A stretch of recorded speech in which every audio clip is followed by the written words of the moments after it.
নমস্কার, দীপক টিভিতে সবাইকে আমরা স্বাগত জানাই।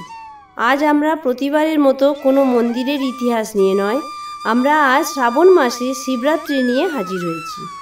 আমরা আজ দেখাবো দেশভরের শিব ভক্তদের আত্মবিশ্বাস এবং শ্রদ্ধা।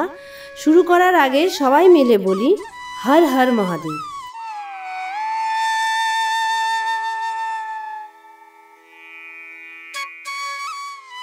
শ্রাবণ শিবরাত্রি হল হিন্দু চন্দ্র ক্যালেন্ডারে শ্রাবণ মাসে অনুষ্ঠিত একটি শুভ হিন্দু উৎসব এবং ভগবান শিবের উদ্দেশ্যে উৎসর্গীকৃত। শ্রাবণ শিবরাত্রি ভক্তি ও শ্রদ্ধার সাথে উদযাপিত হয়, বিশেষ করে উত্তর ভারতে, যেখানে বিশ্বাস করা হয় যে এই উপলক্ষটি গুরুত্ব সহকারে পালনের ফলে আধ্যাত্মিক পূর্ণ ইচ্ছা পূরণ ও আত্মার শুদ্ধি হয়। অনেকেই শ্রাবণ শিবরাত্রি এবং মহাশিবরাত্রির মধ্যে বিভ্রান্ত হন। দুটি ভগবান শিবের উদ্দেশ্যে নিবেদিত ভিন্ন এবং গুরুত্বপূর্ণ উৎসব। শ্রাবণ মাসে শ্রাবণ শিবরাত্রি পালিত হয়, যা শিব ভক্তদের জন্য অত্যন্ত শুভ বলে মনে করা হয়।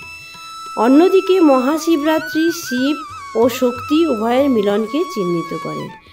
শিব ভক্তদের কাছে শ্রাবণ শিবরাত্রি অত্যন্ত তাৎপর্যপূর্ণ এবং একটি তীব্র শ্রদ্ধা ও ভক্তির সাথে পালন করা হয়, যা হিন্দু পুরাণে ধ্বংস ও রূপান্তরের সর্বোচ্চ দেবতা হিসেবে শিবের ভূমিকার প্রতীক, যা আত্মাকে পবিত্র করে এবং ইচ্ছা পূরণ করে বলে বিশ্বাস করা হয়। অন্যদিকে অন্যরা সম্পূর্ণ উপবাস করতে পছন্দ করেন, যাকে নির্জলা ব্রত বলা হয়। খাবার এবং জল উভয়ই বর্জন করে। এই দিনটি বিশেষভাবে সেই সব ভক্তদের জন্য তাৎপর্যপূর্ণ যারা ভগবান শিবের আশীর্বাদ ও করুণা লাভের জন্য উপবাস, প্রার্থনা এবং আচার অনুষ্ঠান করেন। এবার আমরা আপনাদের দর্শন করাই দেশভরের সমস্ত মন্দির।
আজ এই পর্যন্ত, পরের ভিডিওতে আবার দেখা হবে। নমস্কার।